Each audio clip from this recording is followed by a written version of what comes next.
It's time for the second semi-final. It's between South Africa and New Zealand. They had to wait for a long, long time. South Africa went back to Dubai to see whether they're going to face India or New Zealand, ending up that they're coming back along with New Zealand to Lahore to face the second semi-final. I have Sanchit with me, I have Rohan, I have Gurpalji. All welcome to the show. Second semi-final. It's all to play for. South Africa and knockouts have a different story, but they're playing well. They're playing well in the recent 24 months, I should say rather. Sanchit, what has been South Africa's turnaround in this tournament according to you? I think firstly, I mean, it's a great reminder of what was the case 10 years ago. If you all remember the ICC World Cup back in 2015, it is the exactly same scenario, India facing Australia and New Zealand facing South Africa. So if we can take some inspiration about what happened back then in New Zealand, that amazing match. I mean, who can forget the So who will be the Grant Grand Elliott master? Elliot for New Zealand?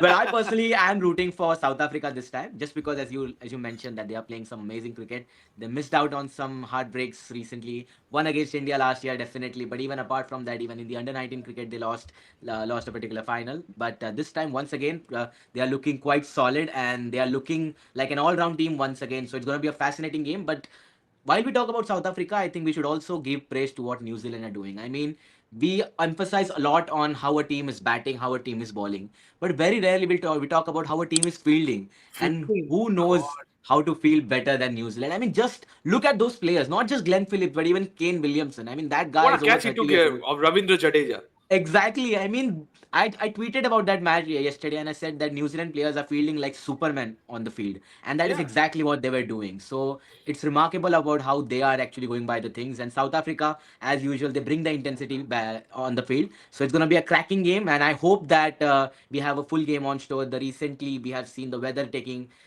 part and playing spoil sport. So hopefully, fingers crossed that Yeah, the absolutely. weather stays Fingers true crossed and we about that. have. But for all the viewers, and just like you mentioned about that, the weather is good on the second Yeah. semi-final day. Though we have a reserve day on the cards, but you said about the fielding, Sanchit Rohan. We always used to say that John T. Rhodes' corner at backward point. Shall we now start saying with a slash Glenn Phillips corner?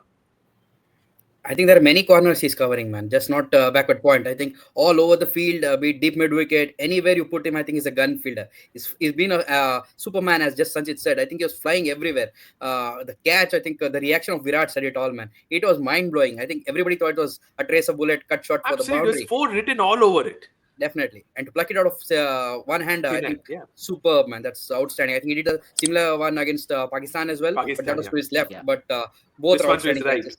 No Absolutely. comparisons. I think it's a different skill set these guys are born with. I feel maybe the way they practice rugby, etc. I think that much more useful in these kind of sliding catches and just flying through the air. I think it comes naturally to them, the kind of environment they grow up since they are young. I think kudos to them. I think just watching them field itself is an work of art is kind of there. It's on display. So I think it's even South Africa are a gun fielding side. Not to keep them any lower. I think it'd be a cracking contest. Not just in the field. I think overall, I think just like Sanjit said, 10 years back it was a similar semi-final. This thing maybe just the Yeah. results need to be reversed this time in both the games is what we In both feel. the games, Yeah. in both the games, the result needs to be returned. We'll come to that. But Paji, he said Sanchit said about how good South Africa is playing, New Zealand's fielding, but New Zealand team as a collective unit, if we see, and South Africa on the other hand, they did not have Bavuma in the previous game. If you go back to the 2023 ODI World Cup where they faced Australia at the Eden Gardens, Bavuma forced himself into the 11 and then got out in the first over, and then the team ended up losing.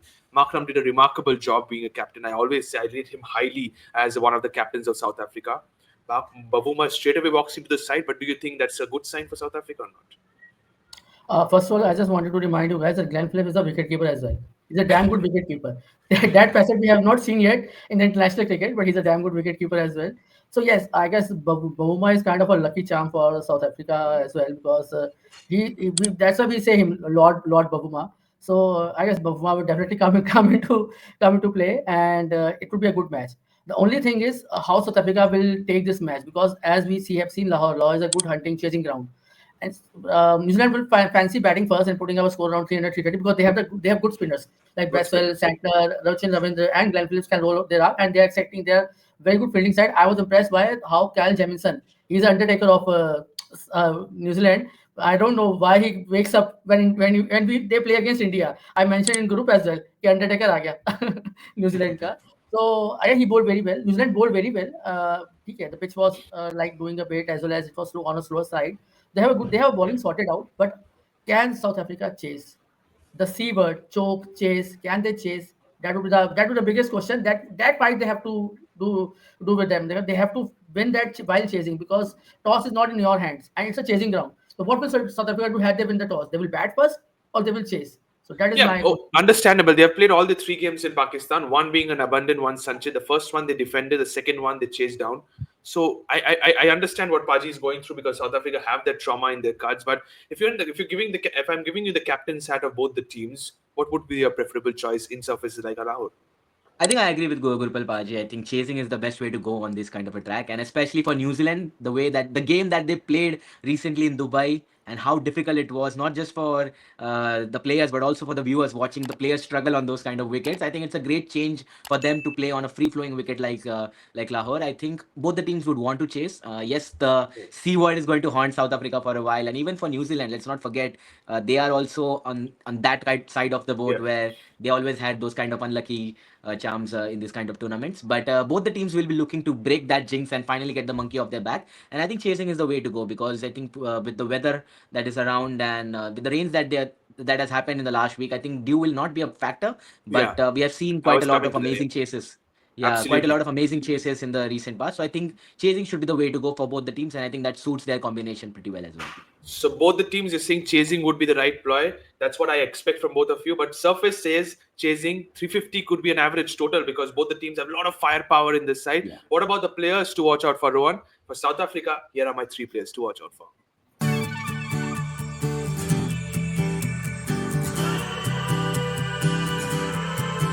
I've gone with Henrik Klassen, Ryan Rickelton, and Kagiso Rabada, my three players to watch out for, Rohan. Any other choices from your end?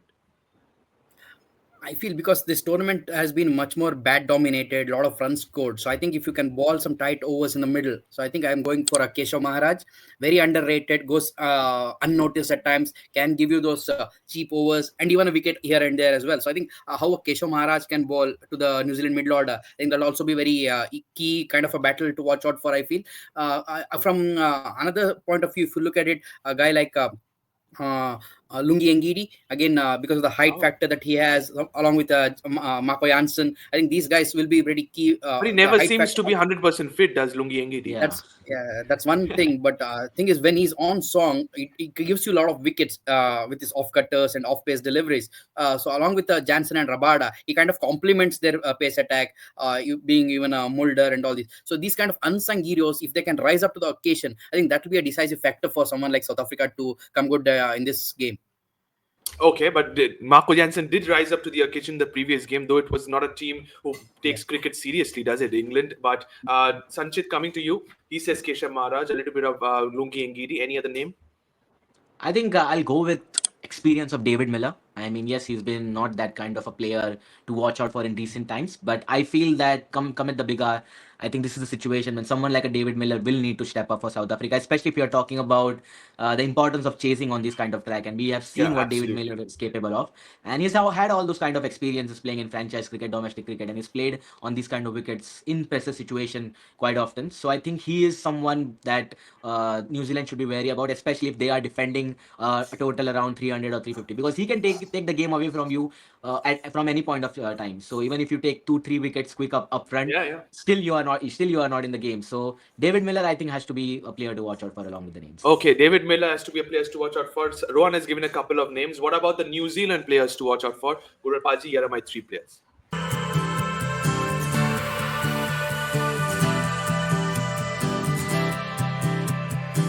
I've gone with Rachin Ravindra, Mitchell Santner, and Matt Henry are my three players to watch out for. Anything different from your end? So I also go with Rachin Ravindra because being a left-hander, he would be an asset to handle Keshav Maharaj as well as Shamsi if they happen to play with say Shamsi. Glenn Phillips. Glenn Phillips also a key player because his quick fire runs can take the total from 350 to 300, 350 or 370. So Glenn Phillips also a key player. His So is fielding it Glenn and his bowling. Phillips, the 3D player? Then Ambati Yes. Raidu will be proud. He's a four-dimensional, he's not a 3D. He can bowl, he can bat, he can field, and he can keep wickets as well. So he's a 4D player. He's a genuine 4D player. He's a Okay. unique. And good to see Kane Williamson got some runs against India. It was a struggling wicket, but he will with the runs, the confidence, he will enjoy the batting conditions in Pakistan and Lahore for sure. I'm only thing is whether they will because they brought Del Mitchell for spinners to face Indian spinners against India. So will they go back to Conway, or they will go back to I Conway and don't Rachin think so. Ravindra? So or they will keep I same don't think same so. team. I think Mitchell plays spin really well, and I think they have found their mojo. It had to be one of them, either a Will Young or Devon Conway. Had to miss out for Rachin Ravindra, and had to be Conway. I think they will not change with that. But you have gone with the three players to watch out for. What about the battles? This is where things get intense. A lot of battles, but I've picked three of them, Sanchit. Here is what I've gone with.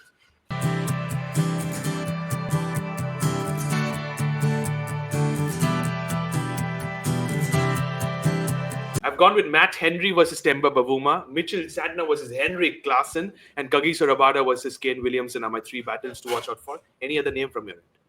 I think Matt Henry versus their entire top order, I think, has to be a battle to watch out for, especially with the way how Matt Henry is bowling in this tournament. I think he's the leading wicket taker currently, with I think at the top of the table, and I think especially bowling on these kind of wickets where the batsmen are finding quite a lot of comfort while batting. Especially, I think Matt Henry possesses a threat, and we have seen what he's capable of doing even in the first match that he played against Pakistan. So Matt Henry against the entire top order of South Africa, which is arguably their strength as far as their batting is concerned, especially the likes of Rickleton and Rassie at number 3. I think if Henry can do what he's capable of doing and take those early wickets, then South Africa could be in a big trouble. So definitely Okay. Henry versus the top order. Leading wicket taker of the tournament, Matt Henry with 8 wickets. You're saying that Matt Henry versus the South African top order could be pivotal. How important is this battle, Rohan? New Zealand's best bowler, rather the captain, Mitchell Santner versus Henrik Klassen, the 6-hitting machine. He's an absolute destroyer of spin bowling. I think Akshar Patel was very lucky that we didn't have any game against him. So I think, but Santner is a very street smart bowler. You might if he wins the final. He wins the semi-final. Never know. I think that will be a different contest, and the conditions are also different in Dubai. So, but the Santner is coming to a good change of pace, very unnoticeable in his release points or action. I think has grown a lot as a left arm spinner. Maybe coming to the subcontinent and honing his skills. I think has mastered the left arm spin. I don't think he'll have any fear against a Klassen. I think Klassen will be really tested. I feel yes, he has that power and the game to destroy any spin. But if he's smart enough, he may just take a single or two to just make sure he can get a game against Bracewell as a matchup to hit him for those big hits. Because Sandner, I think he loves that challenge, and he may think if I can get a Klassen out in the middle, I think that will open up the gates for New Zealand to just slide through the South African middle order. So I think it'll be a good contest, and it may just be a pivotal matchup. Whoever wins that, I think their team will be slightly ahead, I feel. Okay, so it's the middle over phase, which is very important in these conditions. But Gurpal Paji, more than battles, I'll ask about the two tall, lanky pacers of New Zealand. And on the other end, you have Henrik Klassen and Rassie van der Dusen, who are equally tall as well. What used those 20 overs of the two seamers, what can you expect from them against the South African batters? So I guess I love the way Kyle Jamieson came up after injury 5 years, and he bowled. He was getting the ball to swing, and he's a good height. Even Roorkee also has a good height. But you need to understand the Lahore boundaries are small. So if you pitch short, and if you are a good hook and puller, you can always hit them for sixes. They can go for sixes because the pitch is conducive for batting. It's a batting paradise. The ball will come nicely onto the bat, and with that rain shortened game, the pitch might have spiced up, or they would have time to get the pitch prepared well as well. So but they are street smart bowlers. You have to use Yorkers very well, because the Kiwis are using Yorkers against Indian players, because which we haven't seen in this tournament so far. Teams bowling Yorkers, so, and they always come with a plan. So there was a special plan for Rohit Sharma, for Gill, and for Virat Kohli, and then backed up with the fielding. So I get their spell would be very crucial for sure against not even Klassen and Van der Dusen. Andrew Markham is also a very important player in the middle order for South Africa. Absolutely. Aiden Markram, the all-rounder, moreover, is a very important player for South Africa. But talks have been going on of both the teams' combinations, Sanchit. When New Zealand, they have, like Pupaji mentioned, 4 spinners, if you carry on Rachin Ravindra and Glenn Phillips. On the other hand, South Africa have Aiden Markram and Keshav Maharaj. Will they think about somebody like a Tabraiz Shamsi? It's difficult to say, I think, especially on a track like Lahore, as Gurpal Paji mentioned, that there is a fear of short boundaries, and if you field an extra spinner, then it is a big risk, especially knowing what New Zealand batters are capable of, especially the likes of Glenn Phillips down the order. So it's a big risk, but it can also give you rewards. I think, as we know, that Tabraiz is known for him taking wickets, especially in the middle overs, and I think that's the key. So if they are actually seduced by taking that chance of getting an extra spinner, then it could be a good move, but it's a big risk. So according to me, I think South Africa will prefer to play safe and play their usual combination. Okay, playing the usual combination. So that's where now straight away we move on to the predicted playing 11. And this is where I've gone with Rohan for South Africa's 11.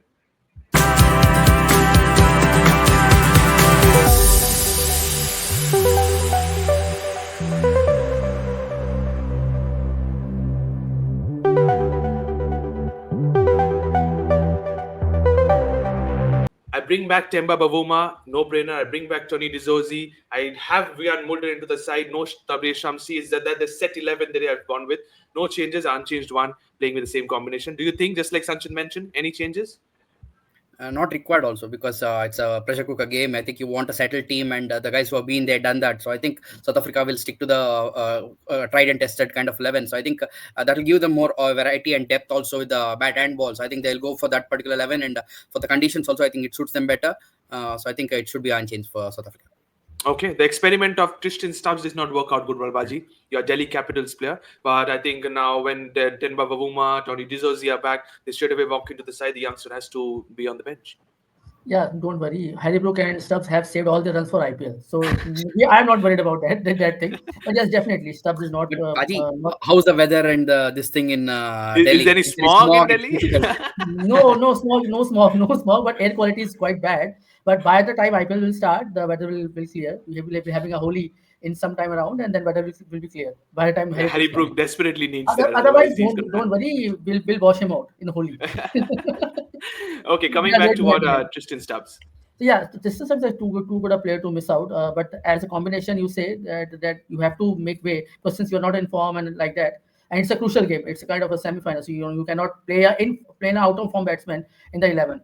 And I would be happy if they go with Tabrez Shamsi, but as again the pitches is like that, not conducive for spin. But if you have an aggressive mindset like what India did with getting Mm, Varun Chakravarti, what a special game, and he was definitely was put into drafted into a team for handling the overseas batsmen, especially Australia, New Zealand, and these kind of and South Africa, because they have not played against them against him, and now he's in top of his form and thing. absolutely. So yes, I definitely stuff misses out. But if I'm a captain, I would definitely go for Shamsi, because he may go for us, but he will give you the wicket taking options as well and risk winner. That's where it's going to be a massive gamble for somebody like Temba Bavuma and the coach, because I've recently watched Samshi, and he's that kind of a bowler. Is not very consistent with his line and length. And if he comes and bowls those short deliveries, getting 5 overs, 50 runs in a one-day international, it will completely spoil your plan. I think that they will just stick to the same format, go with Rian Mulder and go with the same 11. Why change something which is not broken? But what about New Zealand's predicted 11? Sanjay, this is what I've gone with.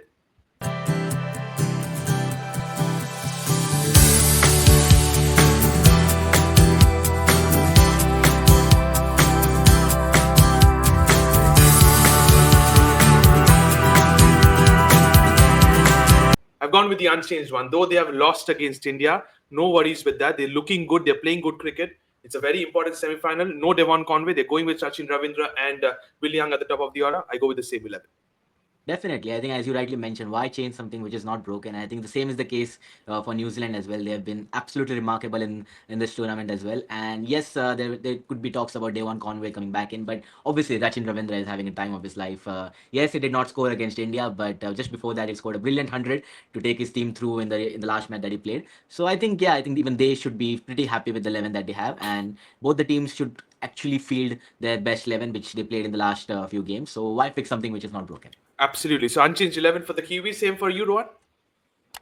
Yeah, I agree with Sanjit. Definitely, you don't want to change anything, man. It's a pressure cooker game. You don't want untested players or someone who has just not had a game time straight away walking in. So I think go for the safer 11 and just hope for the best then. Okay, so go for the same 11. Hope for the best as well. Before I move on to the predictions time, one out-of-the-box question I want to ask you guys, all three of you. One player from each side who could be a surprise package for in the semi-final too. Starting with you, Gurpal Paji. For New Zealand and South Africa, one player. For New Zealand, I will put my money on Kyle Jamieson. Okay. You've Definitely been Kyle constantly Jamieson. saying about him. For South Africa, who is it? For South Africa, Aiden Markram. Aiden Markram. So Jamison Markram could be surprise packages according to Gurpal Paji. Sanchit, what's yours? I think apart from the usual names that are performing, I think I'll go with David Miller for South Africa. Yeah. I spoke highly about him recently, and I feel like he has something in him, especially in this kind of a pressure Something to game. I prove. think he'll Yeah. come to deliver. Exactly. And just like David Miller, his counterpart from the other team, Michael Bracewell, I feel could be a wild card for New Zealand. We That's have a seen very, what he's very big capable of one. doing. We've seen what he's capable of doing. I think recently when they toured to India, I think he scored a brilliant 150 in that Yeah, yeah. failed run chase. They almost managed to do that. So If I I'm think not he's got mistaken, it was something an to. indoor. Yeah, indoor, I guess. So I think he's got something to prove, and I think he could also play a part with the ball. I think we have seen him roll his arm for a couple of overs as well. So if the pitch is assisting some spinners, I think Bracewell could be a surprise option. So I'll go with Killer Bracewell and Miller, Miller. Bracewell are the two surprise packages for Sanchit. What's yours, Rohan? From South Africa point of view, I'll stick to Keshav Maharaj because I think he's pretty much a complementary of what Mitchell Santner is for New Zealand. So I think Maharaj can be the X factor for South Africa. New Zealand point of view, I think the experience and the guy is coming into form. Kane Williamson, don't count him out. Come the pressure game, I think he has the kind of a game that can come out and deliver when under pressure. So I think if you're a New Zealand fan, you'll always say Kane Williamson's there. There's a kind of a hope always that New Zealand can get home. So I think these two guys will be my picks from the both the teams. Okay, these two players are your picks. Three players, three of them have picked their six surprise packages. What about the predictions time now? It's time for predictions.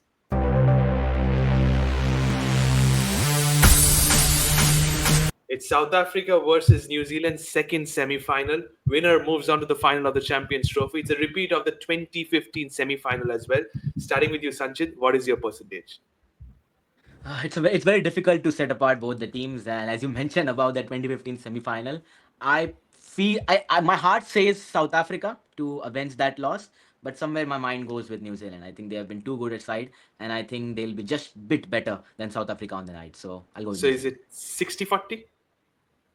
I think 55-45 because both the teams have been fabulous this tournament. 55-45 for the South Africans is what you're saying. What about you, Rohan? I'll also go with South Africa 55-45. The plain reason is I think the consistency for the last couple of ICC events in the 2023 World Cup, the 50 over World Cup, they were unlucky in the semi final. I think they could have gotten better. And in the T20 World Cup final as well, I think it was almost in their hands, which they just let go of. So I think, and not to forget, they're in the WTC final as well. So I think the consistency across formats and the kind of players they have evolved into, I think they deserve one more chance where India can do the repeat of the World Cup final again. So you're saying 55-45. You're also saying they might just face India in the finals. Gurpal Paji, over to you. So I am going for New Zealand because Oh. South Africa were lucky enough to reach the finals of T20, but they played Afghanistan. In T20 2023, they played Australia, so they didn't play a weaker team over there. Though Afghanistan is not a weaker team by any means, I respect them because they got overawed by the situation. New Zealand, there's a reason why I'm saying New Zealand. New Zealand played crisis, so South Africa played crisis. They have been winning consistently. They've lost only one match out of the last previous five matches, and they're winning in Pakistan.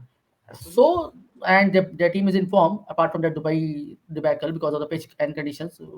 So New Zealand has to play badly to lose this match. Okay, so you're saying Only, New only, Zealand's game to has- lose. New Zealand had to play badly to lose this match. If they Yeah. play to their potential, they can win against South Africa. But there's one luck factor, Lord Bauma. So that, So that you're luck saying factor is also there. But I will go with 55-45 towards New Zealand. so I'm So both saying I of think Indian the them, wins. reason Sanchit. Bavuma is the X factor.